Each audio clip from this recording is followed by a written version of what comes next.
Hungry ladies. Hungry lady. Hi guys, good evening. Ang oras namin dito ngayon ay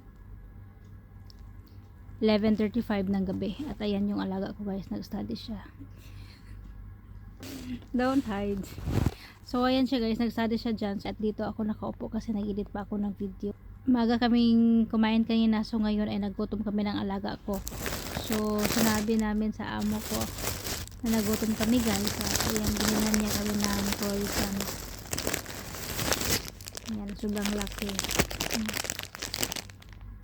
Sobrang laki guys. Dalawang chocolate at dalawang cheese. Ayan o.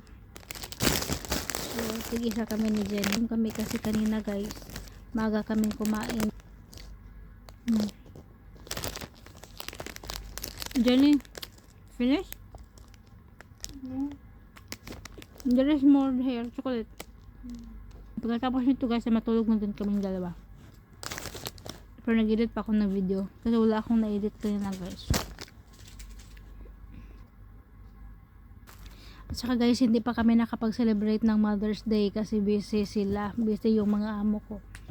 Kaya sabi ng mga amo ko, saka na kami kakain sa labas kapag hindi na busy sa trabaho.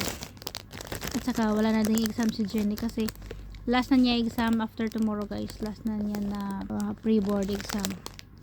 So pagkatapos niyan ay saka pa kami kakain sa labas. So yun, belated happy Mother's Day. Hindi naman importante yung on the spot talaga Mother's Day yung i-celebrate kasi everyday is Mother's Day. Kami dito, hindi kami kumain ng pagkain sa labas ng Mother's Day. Dito lang kami sa bahay. Normal day lang. Nag-greet lang kami, bigay kami ng card, yun lang. Ayan na si sir.